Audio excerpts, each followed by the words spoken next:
Welcome learners.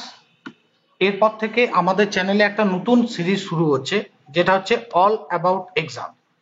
তোমাদের সামনাসামনি অনেকগুলো পরীক্ষা আসতে চলেছে ডাব্লিউবিপিএসসির আন্ডারে, ডাব্লিউবিসিএস, টেট, ডাব্লিউবিপি ইত্যাদি অনেক প্রশ্ন যাতে তোমরা পরীক্ষাতে কমন পাও, তার জন্য এই নতুন সিরিজটাকে চালু করা হলো, যেটা অল অ্যাবাউট এক্সাম। এবং তোমাদের পরীক্ষাতে যেসব প্রশ্ন পড়ে সমস্ত অংশটাকে কভার করে এই সিরিজটা শুরু হচ্ছে। এবং এখানে তোমরা GK, GS, current affairs, math, যাবতীয় যা প্রয়োজনীয় সমস্ত অংশটাকে আমরা কভার করব। আজকের এই ক্লাসে অনেকগুলো প্রশ্ন আলোচনা করব এবং তার সঙ্গে সঙ্গে আমরা দেখব জিকে কে ইউজ করে কিভাবে জিআই এর প্রশ্ন তৈরি হতে পারে। তো চলো সমস্ত ক্লাসটাতে খুব গুরুত্বপূর্ণ প্রশ্নগুলো নিয়ে আমরা আলোচনা করব এবং দেখবে গোটা অংশটার পরে একটা ব্রিফ কনসেপ্ট তৈরি হবে। আর একটা কথা বলি, সেটা হচ্ছে প্রত্যেকটা প্রশ্ন যখন আমরা সমাধান করব তার সঙ্গে সঙ্গে তার কি পয়েন্টগুলো জেনে নেব, কারণ সেই প্রশ্নটার রেসপেক্টে আরো অন্যান্য প্রশ্ন আসতে পারে। শুধুমাত্র যে এমসিকিউ প্রশ্ন উত্তর এমন নয়, তার সঙ্গে সঙ্গে যে কি পয়েন্টগুলো প্রয়োজন আছে সেগুলো সমস্ত আমরা এইটাতে কভার করব। তো চলো আজকে প্রথম প্রশ্নটা দেখা যাক। দেখো, একদম প্রথম প্রশ্নে বলা হয়েছে হরপ্পা সভ্যতা কত সালে আবিষ্কৃত হয়েছিল। হরপ্পা সভ্যতা আবিষ্কৃত হয়েছিল কত সালে, এটা আমাকে বের করতে হবে। এবং তার জন্য দেখো বেশ কিছু কি পয়েন্ট আছে যেটা ওর সাপেক্ষে আবার ইম্পর্টেন্ট, সেগুলো নিয়েও কিন্তু আমরা আলোচনা করব। তো এখানে যে প্রশ্নটার অপশনগুলো আছে সেটা হচ্ছে 1921, 1922, 1923 এবং 1974। সঠিক উত্তরটি হবে 1921 সালে হরপ্পা সভ্যতা আবিষ্কৃত হয়েছিল। 1921 সালে কে করেছিলেন? দয়ারাম সাহানি কিন্তু 1921 সালে হরপ্পা সভ্যতা আবিষ্কার করেছিলেন। আর ঠিক তার পরের বছর 1922 সালে রাখাল দাস বন্দ্যোপাধ্যায় মহেঞ্জোদড়ো সভ্যতা আবিষ্কার করেছিলেন। ফলে প্রশ্ন যে শুধুমাত্র হরপ্পা সভ্যতার উপরে আসবে তা নয়, সঙ্গে সঙ্গে আমাদেরকে এটাও জেনে নিতে হবে মহেঞ্জোদড়ো সভ্যতা কে আবিষ্কার করেছিলেন? রাখাল দাস বন্দ্যোপাধ্যায়। এবং কত সালে? 1922 সালে। পরের প্রশ্ন, সিন্ধু সভ্যতার কোথায় ধান চাষের অস্তিত্ব পাওয়া গেছিল? লোথাল, ধোলাভিরা, চানহুদারো নাকি দৈমাবাদ? এটার জন্য সঠিক উত্তর হবে লোথাল। সিন্ধু সভ্যতার লোথালে কিন্তু ধান চাষের অস্তিত্ব পাওয়া গেছিল। এর সাপেক্ষে আরো কয়েকটা ইম্পর্টেন্ট পয়েন্ট, কারণ পরবর্তী যে অপশনগুলো আছে সেগুলো কেন দিয়েছে এবং সেগুলো কিসের সাপেক্ষে ইম্পর্টেন্সি আছে সেটাও জানবো। ধোলাভিরাতে পাওয়া গেছিল যেটা অস্তিত্ব, সেটা হচ্ছে জল সংরক্ষণে। চানহুদারোতে পাওয়া গেছিল কুকুরের পায়ের ছাপ। দৈমাবাদে পাওয়া গেছিল তামার হ্রদ। ফলে এই তিনটে প্রশ্নও কিন্তু তোমাদের আসতে পারে। জল সংরক্ষণ ধোলাভিরাতে, কুকুরের পায়ের ছাপ চানহুদারোতে, আর তামার হ্রদ পাওয়া গেছিল দৈমাবাদ। চলো পরের প্রশ্নটা আসবো। ঋগ্বেদে কতগুলো শ্লোক আছে? 1028টা, 1603টা, 731টা নাকি 1539টা? ঋগ্বেদে মোট 1028টি শ্লোক আছে। ঋগ্বেদে মোট শ্লোকের সংখ্যা 1028। এর সাপেক্ষে আমাকে বাকি অপশনগুলো দেওয়া আছে, যাতে সেগুলোও কিন্তু কিছু না কিছু প্রশ্নের উত্তর। যেমন ধরো সামবেদ, সামবেদে 1603 খানা শ্লোক আছে সামবেদে। অথর্ববেদে আছে 731টা, 1549টা আছে যজুর্বেদে। সামবেদে 1603, অথর্ববেদে 731 আর যজুর্বেদে 1549। মহাবীরের জন্ম কোথায় হয়েছিল? বৈশালী নাকি পাবানগরী নাকি কুশীনগর নাকি কপিলাবস্তুর লুম্বিনী? তার জন্ম হয়েছিল বৈশালীতে। অপশন এ হবে এখানে সঠিক উত্তর। মহাবীরের জন্ম হয়েছিল বৈশালীতে। আর একটা কথা মাথায় রাখবে, মহাবীর কিন্তু বিহারের পাবানগরীতে 72 বছর বয়সে দেহত্যাগ করেছিলেন। তাহলে মহাবীর কোথায় দেহত্যাগ করেছিলেন? বিহারের পাবানগরীতে। কত বছর বয়সে? 72 বছর বয়সে। পরের প্রশ্ন, প্রথম জৈন সম্মেলন কত সালে অনুষ্ঠিত হয়? মনে রাখবে 300 BC তে প্রথম জৈন সম্মেলন কিন্তু অনুষ্ঠিত হয়েছিল। এখানে 300, 500, 600, 100 আছে। সঠিক উত্তর হচ্ছে 300, যেটা দেখো তোমাদের মার্কও করা আছে 300 BC। এখানে 500 BC-র একটা গুরুত্ব আছে। 520 দ্বিতীয় জৈন সম্মেলন কিন্তু অনুষ্ঠিত হয়েছিল। গুজরাটের এর বলভিতে এখানে কি হয়েছিল, জৈন ধর্ম শ্বেতাম্বরম এবং দিগম্বর এই দুই নামে বিভক্ত হয়ে গেছিল। তাহলে 520 গুরুত্ব কি, এই সময়ে দ্বিতীয় জৈন সম্মেলন অনুষ্ঠিত হয়েছিল। কোথায় হয়েছিল, গুজরাটের বলভিতে। এবং এখানে আর একটা উল্লেখযোগ্য ঘটনা কি, এখানে শ্বেতাম্বর এবং দিগম্বর এই দুই নামে কিন্তু জৈন ধর্ম ভাগ হয়ে গেছিল, সেটা 500-তে। প্রথম জৈন 300, দ্বিতীয় জৈন 500। চলো পরের প্রশ্ন, গৌতম বুদ্ধের গুরুর নাম কি ছিল? আলারকামা নাকি জীবক নাকি চড়ক নাকি সুশ্রুত? গৌতম বুদ্ধের গুরুর নাম ছিল আলারকামা। আলারকামা ছিল গৌতম বুদ্ধের গুরুর নাম। এর সাপেক্ষে জীবক এই নামটা মাথায় রাখবে, কারণ জীবক ছিল গৌতম বুদ্ধের চিকিৎসক। গৌতম বুদ্ধের চিকিৎসক কে ছিল? জীবক। পরের প্রশ্ন হচ্ছে তৃতীয় বৌদ্ধ সম্মেলন, এই তিনটে গুরুত্বপূর্ণ যার জন্য এটা মার্ক করে রেখেছি। তৃতীয় বৌদ্ধ সম্মেলন কত সালে হয়েছিল? 383, 483, 250 নাকি 78? বিসি। তাহলে কি হতো, তখন কিন্তু বিসির হিসেবে 250 অর্থাৎ 250-এ তৃতীয় বৌদ্ধ সম্মেলন কিন্তু অনুষ্ঠিত হয়েছিল 250। ঠিক আছে, তাহলে এখানে মনে রাখবে বিফোর ক্রাইস্ট আর আফটার ক্রাইস্ট এই দুটো জিনিস কিন্তু খুব ইম্পর্টেন্ট। এখানে কি পয়েন্টগুলো আমাদের জানতে হবে, বাকি যে অপশনগুলো আছে 483 প্রথম সম্মেলন, 383-তে দ্বিতীয় সম্মেলন, 78-এ চতুর্থ সম্মেলন, এইটা কিন্তু বৌদ্ধ সম্মেলন, জৈন না। জৈন তো দেখলাম 300, তারপরে দ্বিতীয়টা 500। এখানে কিন্তু বৌদ্ধ সম্মেলনের কথা বলা হচ্ছে। প্রথমটা হয়েছিল 250, তৃতীয়টা হয়েছিল 250-এ, প্রথমটা হয়েছিল 483-তে, দ্বিতীয়টা হয়েছিল 383-তে এবং চতুর্থটা হয়েছিল 78-এ। ওকে, চলো পরের প্রশ্নে আসবো। নেক্সট প্রশ্ন হচ্ছে নালন্দা বিশ্ববিদ্যালয় কে প্রতিষ্ঠা করেছিলেন? খুব গুরুত্বপূর্ণ, খুব কমন প্রশ্ন, অনেক পরীক্ষাতেই পড়েছে। কুমারগুপ্ত নাকি ধর্মপাল নাকি রামপাল নাকি গোপাল? নালন্দা বিশ্ববিদ্যালয় প্রতিষ্ঠা করেছিল কুমারগুপ্ত। তাহলে এটা মাথায় রাখবে, কুমারগুপ্ত কিন্তু নালন্দা বিশ্ববিদ্যালয় প্রতিষ্ঠা করেছিল। এর সাপেক্ষে মনে রাখবে বিক্রমশিলা সোমপুরী বিশ্ববিদ্যালয় প্রতিষ্ঠা করেছিল ধর্মপাল। এখানে যে অপশনটা আছে ধর্মপাল, তিনি কি করেছিলেন? বিক্রমশিলা সোমপুরী বিশ্ববিদ্যালয় প্রতিষ্ঠা করেছিলেন।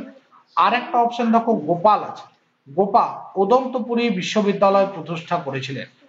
তাহলে উদন্তপুরী বিশ্ববিদ্যালয় কে প্রতিষ্ঠা করেছিলেন? গোপাল। ধর্মপাল বিক্রমশিলা সোমপুরী বিশ্ববিদ্যালয় প্রতিষ্ঠা করেছিলেন।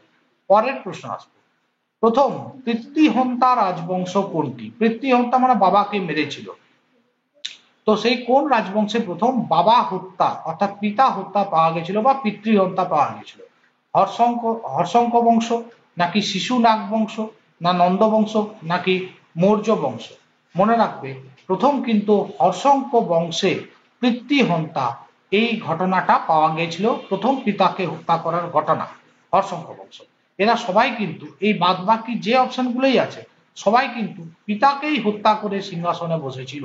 বাকি যে রাজবংশ আছে সবগুলো, কিন্তু প্রথম হচ্ছে হর্ষঙ্ক বংশ এবং বাদবাকি সবাই যারা আছে তারা কিন্তু আলটিমেটলি পিতাকেই হত্যা করে সিংহাসনে চড়ে বসেছিল।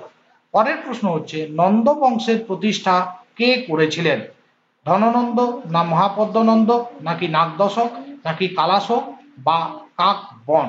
সঠিক উত্তরটি হবে মহাপদ্মনন্দ। তিনি কিন্তু নন্দ বংশের প্রতিষ্ঠা করেছিলেন। কে? মহাপদ্মনন্দ নন্দ বংশের প্রতিষ্ঠা করেছিলেন। এর সঙ্গে মনে রাখবে এই নন্দ বংশের প্রতিষ্ঠাতা তাহলে কে? মহাপদ্মনন্দ মানেই তিনি প্রথম শাসক, আর শেষ শাসক বা শেষ রাজা ছিলেন ধননন্দ। এই যে প্রথম অপশনটা আছে ধননন্দ ছিলেন নন্দ বংশের শেষ রাজা, তাহলে ধননন্দ হচ্ছে নন্দ বংশের শেষ রাজা। নেক্সট প্রশ্ন, আন্দামানের উচ্চতম যে পাহাড় সেই পাহাড়টার নাম কি? স্যাডেল পিক নাকি মাউন্ট হেরিয়াট নাকি মাউন্ট থুলিয়ার নাকি নরকুন্দাম বা নাগদমও বলা হয়? তো মনে রাখবে স্যাডেল পিক এটা হচ্ছে আন্দামানের উচ্চতম পাহাড়। তাহলে আন্দামানের উচ্চতম পাহাড়ের নাম কি? Saddle peak. এর সাপেক্ষে বাকি যে অপশনগুলো সেগুলো সম্পর্কে একটু জেনে নেওয়ার দরকার আছে। মাউন্ট হ্যারিয়েট হচ্ছে আন্দামানের বেলে পাহাড়ে তৈরি একটা পাহাড়। আর মাউন্ট থুলিয়ারটা কি? নিকোবরের দ্বীপপুঞ্জের উচ্চতম পাহাড়। তাহলে এখানে স্যাডেল পিক হচ্ছে আন্দামানের উচ্চতম পাহাড়, তার সঙ্গে মাউন্ট হ্যারিয়েটটা কি? আন্দামানের বেলে পাথরের তৈরি পাহাড়। আর যেটা মাউন্ট থুলিয়ার সেটা হচ্ছে নিকোবরের উচ্চতম পাহাড়। ফলে নিকোবরের উচ্চতম পাহাড়টাও তোমাদেরকে দিতে পারে, সেই অপশনটাও আমরা দেখে নিলাম। একবার দেখে নিই রেকর্ডিংটা হচ্ছে কিনা, নইলে পরে তোমাদেরকে ক্লাসটা দেওয়া মুশকিল হবে। ঠিক আছে, চলো নেক্সট প্রশ্নটায় আসবো। পরের প্রশ্ন হচ্ছে আমরা যে বিভিন্ন নদীর মিলনস্থল সেখান থেকে প্রশ্ন আসতে পারে। এখানে প্রশ্নটা সেটা সাপেক্ষে অলকনন্দা এবং ভাগীরথী এদের মিলনস্থলকে কি বলে? কর্ণপ্রয়াগ না রুদ্রপ্রয়াগ নাকি দেবপ্রয়াগ নাকি বিষ্ণুপ্রয়াগ? ওটাকে বলে দেবপ্রয়াগ। খুব পুণ্যভূমি এটা। অলকানন্দা এবং ভাগীরথীর মিলনস্থল হচ্ছে দেবপ্রয়াগ। বাদবাকি যে প্রয়াগগুলো আছে সেগুলো একটু জেনে নিতে হবে। কর্ণপ্রয়াগ কি? অলকনন্দা আর পিণ্ডা এই দুই নদীর মিলনস্থল কর্ণপ্রয়াগ। রুদ্রপ্রয়াগটা কি? অলকনন্দার সঙ্গে মন্দাকিনী যেখানে যুক্ত হয়েছে সেইটা হচ্ছে রুদ্রপ্রয়াগ। আর বিষ্ণুপ্রয়াগ কি? ধৌলি গঙ্গার সঙ্গে অলকনন্দা যেখানে যুক্ত হয়েছে সেটা বিষ্ণুপ্রয়াগ। খেয়াল করে দেখো এই প্রত্যেকটাতেই কিন্তু অলকনন্দাটা কমন, তার সঙ্গে বিভিন্ন নদী যোগ হয়েছে। কর্ণপ্রয়াগে অলকনন্দার সঙ্গে যোগ হয়েছে পিণ্ডার, রুদ্রপ্রয়াগে অলকনন্দার সঙ্গে যোগ হয়েছে মন্দাকিনী নদী, আর দেবপ্রয়াগে অলকনন্দার সঙ্গে যোগ হয়েছে ভাগীরথী নদী, বিষ্ণুপ্রয়াগে অলকনন্দার সঙ্গে যুক্ত হয়েছে ধৌলি গঙ্গা নদী। চলো পরের প্রশ্নটায় আসবো। নেক্সট প্রশ্ন হচ্ছে নাগার্জুন সাগর বাঁধ কোন নদীর ওপরে নির্মিত হয়েছে? অপশনগুলো দেখো, কৃষ্ণা না কাবেরী না তুঙ্গভদ্র নাকি শরাবতী? এখানে সঠিক উত্তর হচ্ছে কৃষ্ণা। কৃষ্ণা নদীতে নাগার্জুন সাগর বাঁধটা নির্মিত হয়েছে। তার সাপেক্ষে জেনে না শিবসমুদ্রম প্রকল্প কাবেরী নদীর ওপরে এবং মহাত্মা গান্ধী বাঁধ হচ্ছে শরাবতী নদীর ওপরে। তাহলে এখানে দুটো জিনিস মাথায় রাখবে, কাবেরী নদীতে কি প্রকল্প আছে? শিবসমুদ্রম প্রকল্প। শরাবতী নদীতে কি প্রকল্প আছে? মহাত্মা গান্ধী বাঁধ। ওকে, চলো নেক্সট প্রশ্নটায় আসবো। পরের প্রশ্ন, বিভিন্ন রকমের যে বিপ্লব, সবুজ বিপ্লব, নীল বিপ্লব ইত্যাদি, তো সেখানে শ্বেত বিপ্লব কোন ক্ষেত্রে সর্বাধিক কার্যকর হয়েছিল? অপশন দেখো, ধান গম নাকি দুধ অর্থাৎ দানাশস্য, দুধ মৎস্য নাকি ডিম? দুধ। দুধটাকেই শ্বেত বিপ্লব বলা হয়। দুধের রং সাদা, সেখান থেকে মাথায় রেখে দেবে শ্বেত বিপ্লব সম্পর্কিত হচ্ছে দুধের সঙ্গে। এর সঙ্গে ধান যে বিপ্লব, ধান তো সবুজ, ফলে সেটা হচ্ছে সবুজ বিপ্লব। মৎস্য হচ্ছে, মৎস্যটাকে বলা হয় নীল বিপ্লব, ব্লু কালার, নীল বিপ্লব। আর ডিম হচ্ছে রূপলি বিপ্লব। ডিমে যদি কালি মাখিয়ে, ভুসো কালি মাখিয়ে জলে ডুবিয়ে দাও তাহলে একদম পুরোপুরি চকচকে রূপোর মতো লাগে, যার জন্য ডিম হচ্ছে রূপলি বিপ্লব।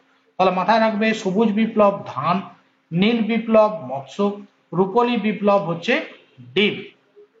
চলো পরের প্রশ্ন হচ্ছে সরিষ্কা অভয়ারণ্য কোথায় অবস্থিত? ফলে এখানে কিন্তু আমি কি পয়েন্ট নিইনি, কারণ এখানে যে যে অভয়ারণ্যগুলো ভারতে আছে, যে যে অভয়ারণ্যগুলো ভারতে আছে সেই ছকটা তোমরা খুব ভালো করে মনে রাখবে। চাইলে তোমরা আমাদের যে টেলিগ্রাম চ্যানেল আছে ম্যাথ ফোরাম নামে, সেখানে তোমরা জয়েন হবে। সেখানে কিন্তু সমস্ত অভয়ারণ্যের লিস্ট, তাছাড়াও বিভিন্ন এমসিকিউ টেস্ট, বিভিন্ন মেটেরিয়াল, পিডিএফ, ইবুক সমস্ত পেয়ে যাবে। এটার ডেসক্রিপশন বক্সে আমি লিঙ্কটা তোমাদের দিয়ে দেবো, ম্যাথ ফোরামের লিঙ্ক। চলো, এখানে বলছে সরিষ্কা অভয়ারণ্য কোথায় অবস্থিত? রাজস্থানে, কেরালায়, মিজোরামে নাকি মধ্যপ্রদেশে? রাজস্থানে কিন্তু সরিষ্কা অভয়ারণ্য অবস্থিত। তাহলে সরিষ্কা অভয়ারণ্য কোথায়? রাজস্থানে অবস্থিত। পরের প্রশ্ন হচ্ছে মোট ব্যাঘ্র প্রকল্প। ভারতে মোট ব্যাঘ্র প্রকল্প কটা আছে? 50টা, 53টা, 54টা নাকি 45টা? মাথায় রাখবে ভারতে মোট ব্যাঘ্র প্রকল্প আছে 54টা। তাহলে অপশন সি হবে এখানে সঠিক উত্তর। মোট ব্যাঘ্র প্রকল্পের সংখ্যা 54টা। প্রত্যেক বছর আপডেট থাকবে, কারণ খুব রিসেন্ট কিন্তু ব্যাঘ্র প্রকল্প আরো নতুন করে শুরু হতে পারে, ফলে এই সংখ্যাটা তখন পরিবর্তিত হবে। এই মুহূর্তে হচ্ছে 54টি। পরের প্রশ্ন হচ্ছে তারাপুর অ্যাটমিক পাওয়ার স্টেশন কোথায় অবস্থিত? অপশন দেখো, মহারাষ্ট্র, উত্তরপ্রদেশ, রাজস্থান নাকি গুজরাট। মহারাষ্ট্রে কিন্তু তারাপুর অ্যাটমিক পাওয়ার স্টেশন অবস্থিত। তাহলে মাথায় রাখবে তারাপুর অ্যাটমিক স্টেশন কোথায়? মহারাষ্ট্রে। বাদবাকি উত্তরপ্রদেশ, রাজস্থান, গুজরাট এগুলোতে কি কি পাওয়ার স্টেশন আছে? উত্তরপ্রদেশে আছে নারোরা অ্যাটমিক পাওয়ার স্টেশন, রাজস্থানে আছে রায়ত ভাতা অ্যাটমিক পাওয়ার স্টেশন, গুজরাটে আছে কাঁকড়াপাড়া অ্যাটমিক পাওয়ার স্টেশন। তাহলে এটাকে একটু উল্টো দিকে বলে দিই, মনে রাখা সহজ হবে। নারোরা অ্যাটমিক পাওয়ার স্টেশন উত্তরপ্রদেশে, রায়তা ভাতা অ্যাটমিক পাওয়ার স্টেশন রাজস্থানে, কাঁকড়াপাড়া অ্যাটমিক পাওয়ার স্টেশন আছে গুজরাটে। চলো নেক্সট প্রশ্নটায় আসবো। পরের প্রশ্ন হচ্ছে ভিটামিন থেকে, আমরা বলেছি অল অ্যাবাউট এক্সাম, ফলে সমস্ত প্রশ্ন নিয়ে আমরা আলোচনা করব। সেখানে GK, static GK, current affairs, GS সমস্ত কিছু যেন তোমাদের পরীক্ষা মাফিক পেয়ে থাকো। ভিটামিন এর অভাবে, কোন ভিটামিনের অভাবে বেরি বেরি রোগ হয়? ঠিক আছে, আমাকে জানতে হবে, এটাকে সংক্ষেপে বেরি রোগও বলে। তো ভিটামিন এ নাকি ভিটামিন বি, না ভিটামিন সি নাকি ভিটামিন ডি? তাহলে দেখো এখানে অপশন হিসেবে ভিটামিন বি অর্থাৎ অপশন বি হচ্ছে সঠিক উত্তর। বেরি রোগ হয় ভিটামিন বি এর অভাবে। এর পাশাপাশি ভিটামিন এর অভাবে কি রোগ হয়?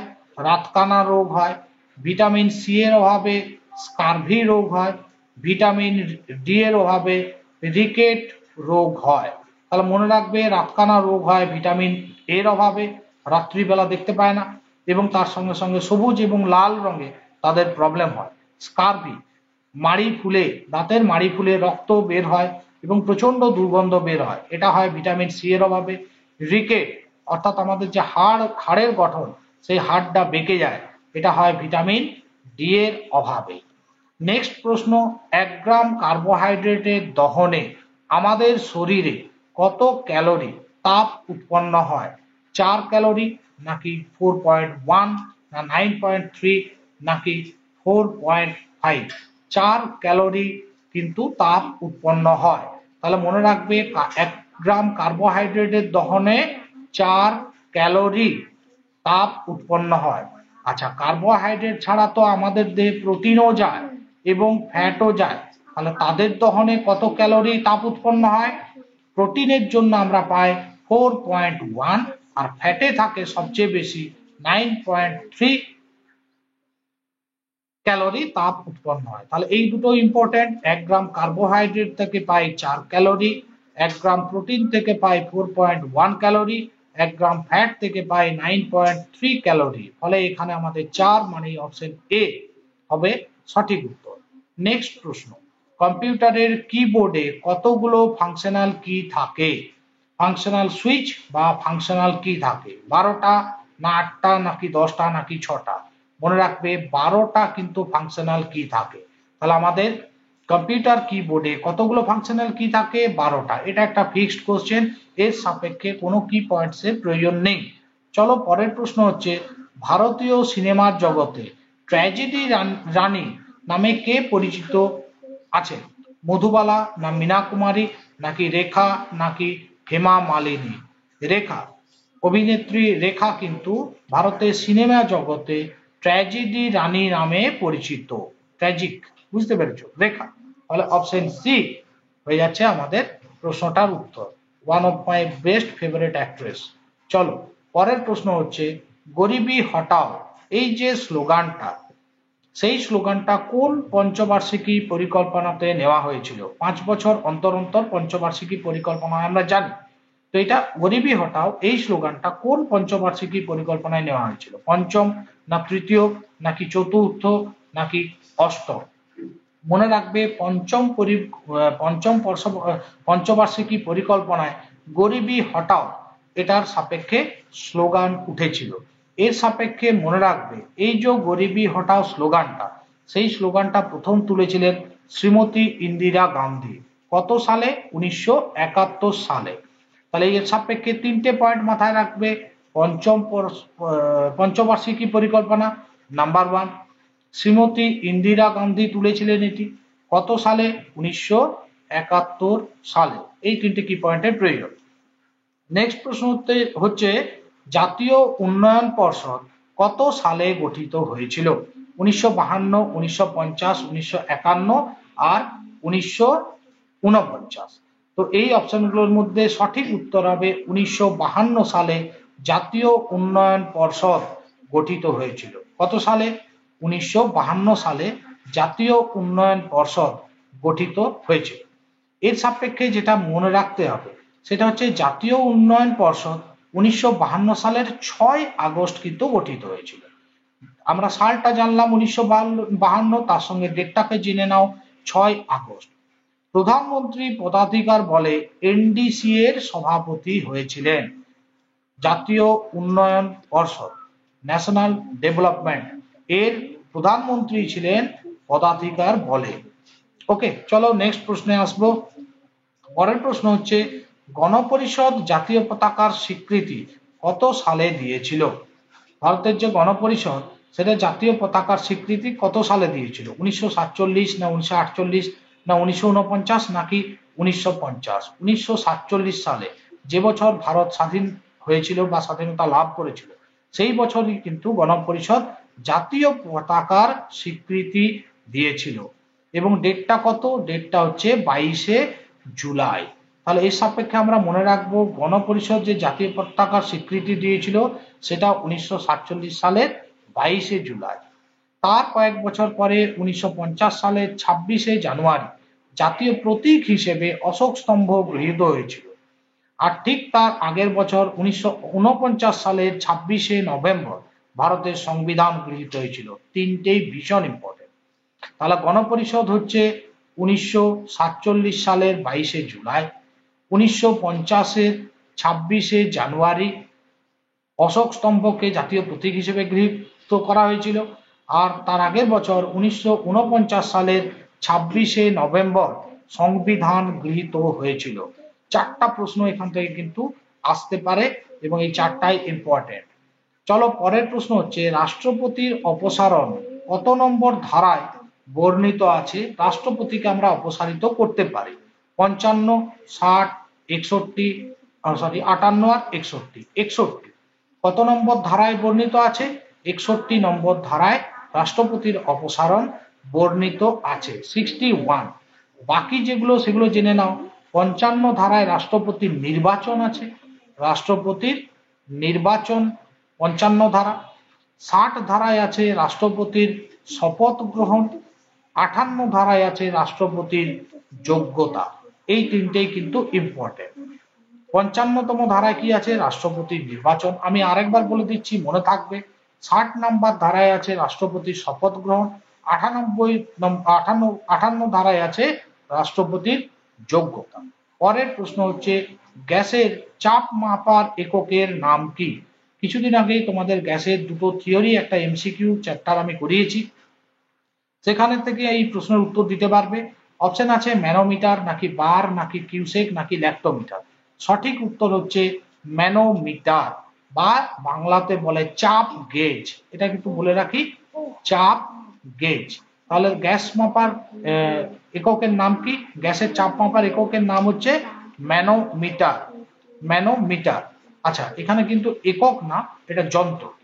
এটা কিন্তু যন্ত্র, এককটা আলাদা। আমি এককটাও বলে দিচ্ছি। ম্যানোমিটার দিয়ে কিন্তু বা চাপ গেজ দিয়ে গ্যাসের চাপ মাপা হয়। একক কি? চাপ। চাপ তৈরি হয় কিভাবে? বল বাই ক্ষেত্রফল। বলকে ক্ষেত্রফল দিয়ে ভাগ করলে আমরা চাপ পাই। এখন বলের নিউটন, আমি প্রথমে দুটো একক হয় তোমরা জানো, এসআই একক এবং সিজিএস একক, ঠিক না?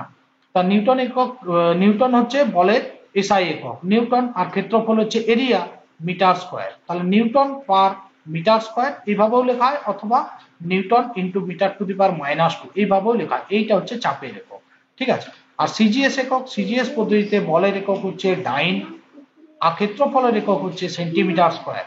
তাহলে ডাইন পার সেন্টিমিটার স্কয়ার, বা এইভাবেও লেখা হয় ডাইন সেন্টিমিটার টু দি পাওয়ার -2। এইটা একক। প্রশ্নটা একটু ভুল ছিল, এটা একক না, এটা যন্ত্র। যন্ত্রটা হচ্ছে ম্যানোমিটার। বাদবাকি যে যন্ত্রগুলোর নাম এখানে উল্লেখ আছে, বার, কিউসেক, ল্যাক্টোমিটার, এগুলো জেনে নাও। বার হচ্ছে বায়ুমণ্ডলের চাপ, এইটা গ্যাসের চাপ, মাথায় রাখবে। আর বায়ুমণ্ডলের চাপ মাপা হয় বার এই যন্ত্রটা দিয়ে, বা এই এককটাকে ইউজ করে। কিউসেক, এটা মাপা হয় তরল এর প্রবাহ। ল্যাক্টোমিটার, ল্যাকটোজ কোথা থেকে আসে? দুধ থেকে। দুধের বিশুদ্ধতা পরিমাপ করা হয় ল্যাক্টোমিটার দ্বারা, দুধের পরিশুদ্ধতা বা বিশুদ্ধতা। একটা নাইট্রোজেন বিহীন জৈব হরমোন কি? এমন একটা জৈব হরমোন যেটাতে নাইট্রোজেন নেই। সেটা অপশন কি আছে? অক্সিন, নাকি জিব্বারেলিন, নাকি সাইটোকাইনিন, নাকি ইথিলিন। সঠিক উত্তরটি হবে জিব্বারেলিন। জিব্বারেলিন হচ্ছে এমন একটা জৈব হরমোন যেটাতে নাইট্রোজেন বা এন থাকে না, অনুপস্থিত। এর সাপেক্ষে জেনে নাও যে জিব্বারেলিন যেমন নাইট্রোজেন বিহীন একটা জৈব হরমোন, এর প্রবাহ কিন্তু ঊর্ধ্ব এবং নিম্ন উভয় দিকে। ঊর্ধ্ব অর্থাৎ উপরের দিকেও জিব্বারেলিন উঠতে পারে, নিচের দিকেও উঠতে পারে উদ্ভিদ দেহে। উদ্ভিদ দেহে। আচ্ছা, তাহলে জিব্বারেলিন মনে রাখবে একটা উদ্ভিদ হরমোন, অক্সিনও তাই। আর একটা তার সঙ্গে মনে রাখবে যে জিব্বারেলিনের প্রয়োগে কি হয়? মুকুলের সুপ্ত অবস্থা দূর হয়। গাছ, তার তো বিভিন্ন রকম মুকুল হয়, শাখা মুকুল, পত্র মুকুল ইত্যাদি বিভিন্ন মুকুল হয়। তো এই যে মুকুলে এই সুপ্ত অবস্থাটা দূর হয়, মানে মুকুল প্রস্ফুটিত হতে সাহায্য করে কে? জিব্বারেলিন।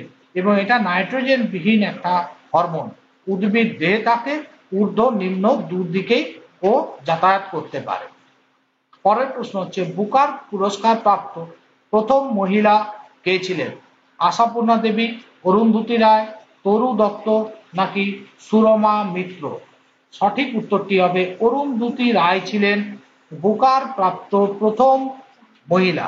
বুকার পুরস্কার প্রথম কে পেয়েছিলেন? অরুন্ধতী রায়। এর সঙ্গে জেনে রাখো আশাপূর্ণা দেবী কিন্তু প্রথম জ্ঞানপীঠ পুরস্কার পেয়েছিলেন। প্রথম জ্ঞানপীঠ পুরস্কার পেয়েছিলেন আশাপূর্ণা দেবী। তরু দত্ত কি হয়েছিলেন? তিনি কিন্তু প্রথম ইংল্যান্ড যাত্রী মহিলা। ইংল্যান্ড যাত্রী মহিলা প্রথম কে? তরু দত্ত।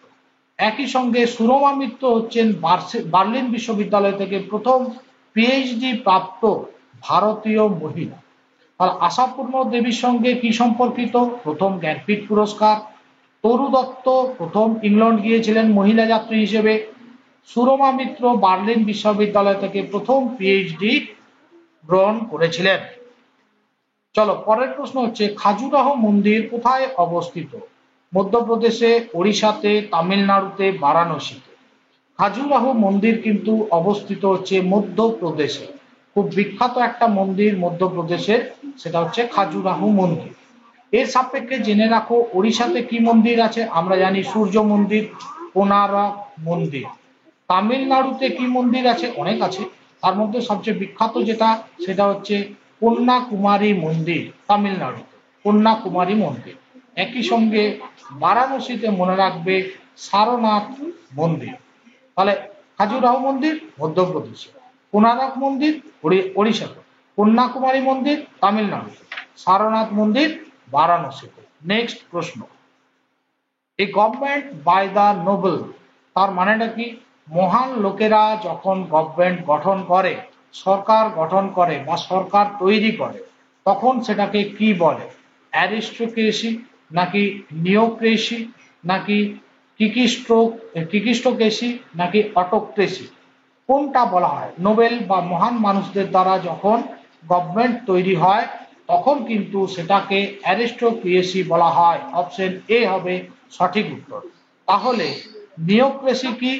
যদি আনএক্সপেরিয়েন্সড বা অনভিজ্ঞ লোকেরা সরকার গঠন করে তখন সেটাকে নিওক্রেসি বলা হয়।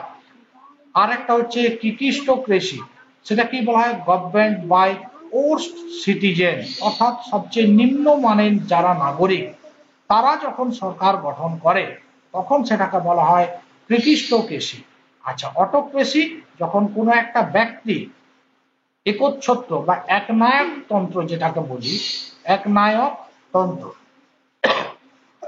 মানে একজন মানুষ তিনি সরকার, তখন সেটাকে বলে অটোক্রেসি, অটোজম। চলো পরের প্রশ্নে আসবো, বঙ্গভঙ্গ কার্যকর হয় কত সালে? এই বঙ্গভঙ্গ ইভেন্টটা তোমাদের পরীক্ষকদের খুব পছন্দের একটা ইস্যু।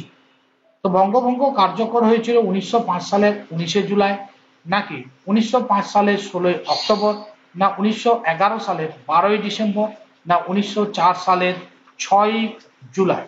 সঠিক উত্তর হবে 1905-এর 16ই অক্টোবর।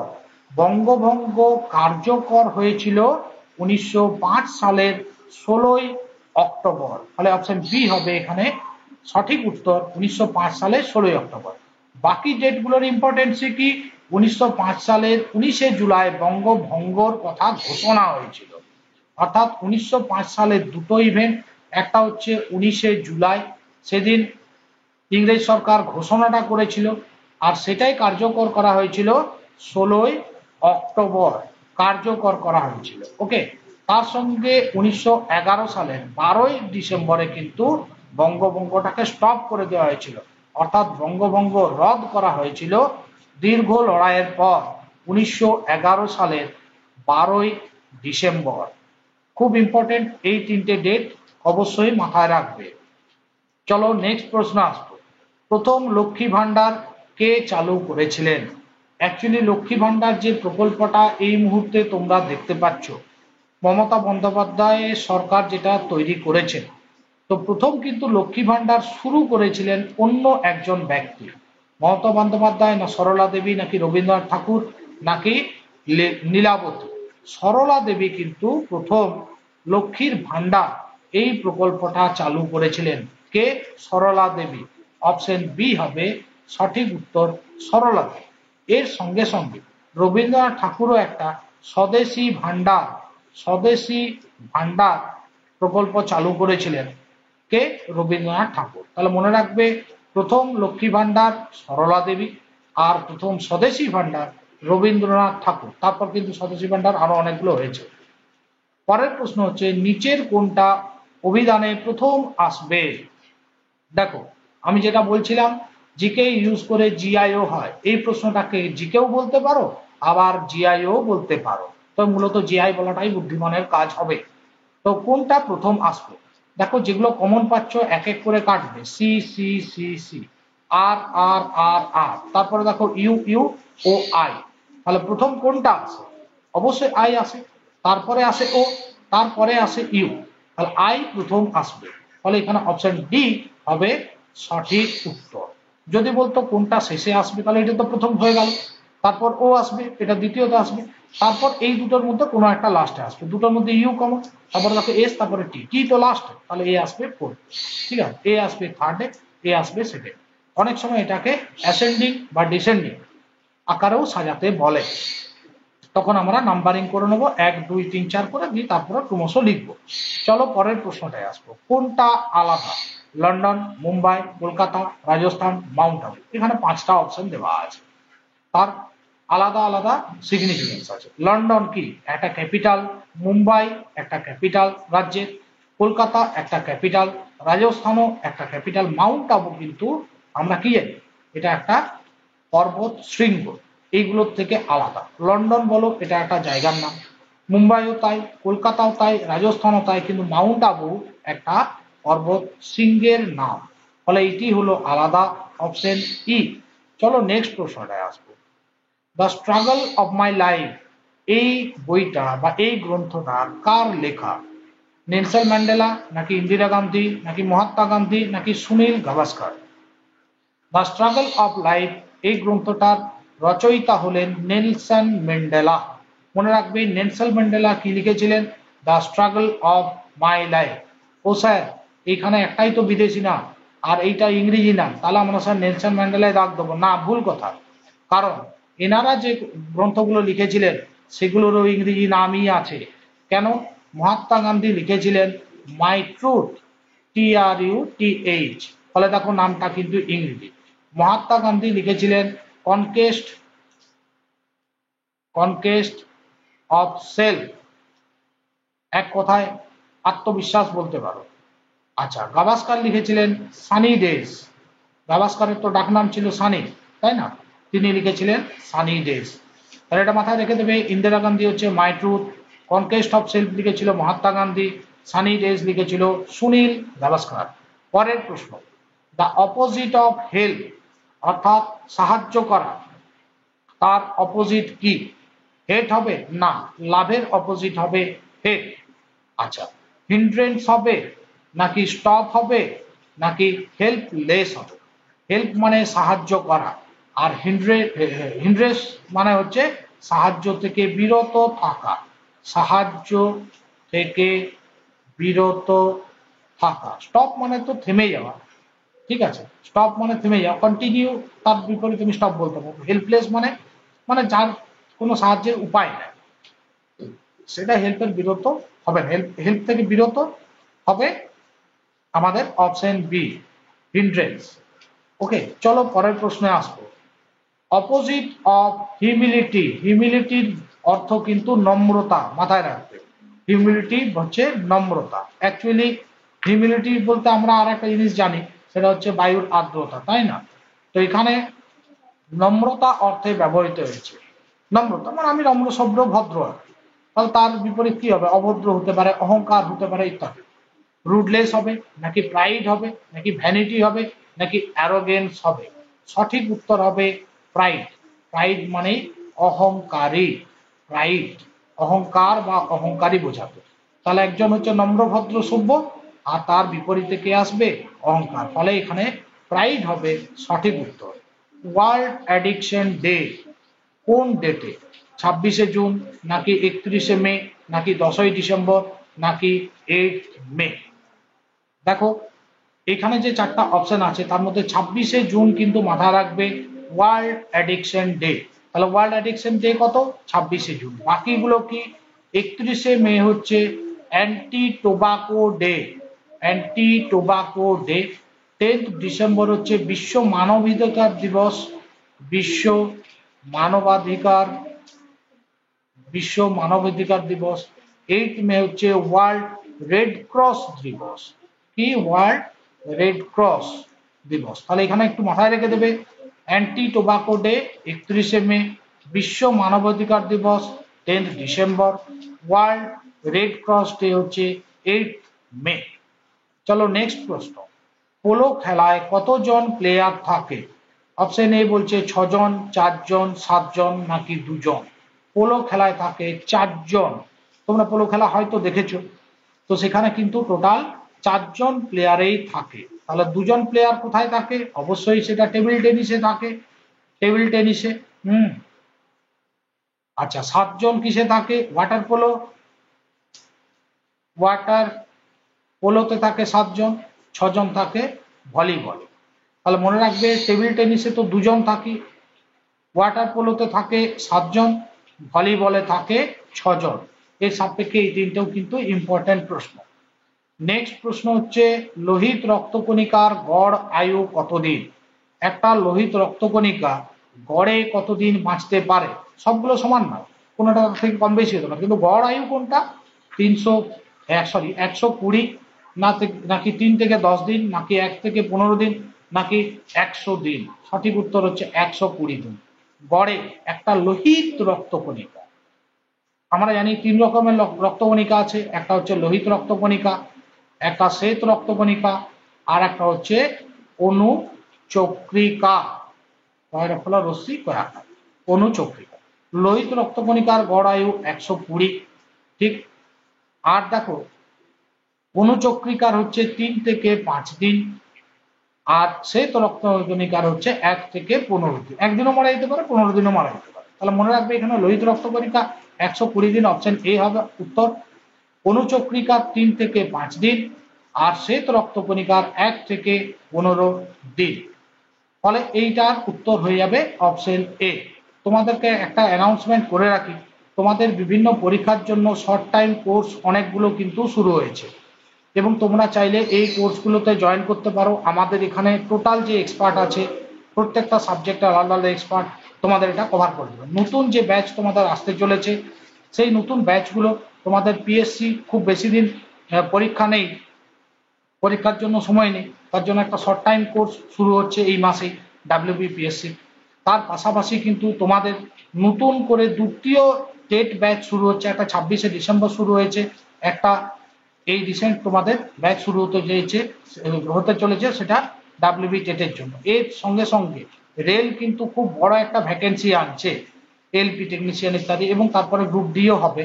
তো রেলের কিন্তু একটা প্রচন্ড বড় ভ্যাকেন্সি আসছে, এই সময়টি কিন্তু চাকরি লুটে নেবার সময়, ফলে এই সময় প্রপার প্রিপারেশনের দরকার। এবং জানো ডাব্লিউবিপির জন্য, পুলিশ এক্সামের জন্য তোমাদের বড় ভ্যাকেন্সি আসছে, ফলে এই প্রত্যেক কটারই এই মাসে কিন্তু নতুন নতুন ব্যাচ শুরু হচ্ছে। প্রত্যেকটা ব্যাচে মিনিমাম 15 থেকে 20টা করে প্রত্যেক সপ্তাহে লাইভ ক্লাস হয়, তার সঙ্গে সঙ্গে তোমাদের মেটেরিয়াল, পিডিএফ এবং একই সঙ্গে ইবুক দেওয়া হয়, এবং তার সঙ্গে সঙ্গে প্রত্যেক সপ্তাহে 3টে করে পরীক্ষা, তার সঙ্গে থাকে ডাউট ক্লিয়ারিং সেশন। অর্থাৎ এটা সমস্ত সেন্টার তোমাদের দেয় না, কিন্তু আমরা এটা করে থাকি ছাত্রছাত্রীদের যা প্রবলেম সেগুলো সলভ করবার জন্য। এবং এরগুলোর জন্য টোটাল কোর্স ফি কিন্তু খুবই নগণ্য থাকে, কোনোটা 6 মাসের কোর্স, টেট যেমন 1 বছরের কোর্স, এইগুলোর জন্য কোর্স কিন্তু ফিস খুব নগণ্য থাকে। তোমরা চাইলে ডিটেল পেয়ে যাবে 7550922876 এই নাম্বারে আমাকে হোয়াটসঅ্যাপ করে অথবা আমাকে ফোন করে। তো চলো আজকের মতো ক্লাসটা এখানেই শেষ করলাম। ক্লাসটা যদি ভালো লেগে থাকে অবশ্যই লাইক করবে, ফ্রেন্ড সার্কেলে জানাবে, তার সঙ্গে সঙ্গে কমেন্ট করে আমাকে জানাবে ক্লাসটা তোমাদের পক্ষে ইফেক্টিভ হলো কিনা, এই সিরিজটা কন্টিনিউ করার প্রয়োজনীয়তা আছে কিনা। টাটা।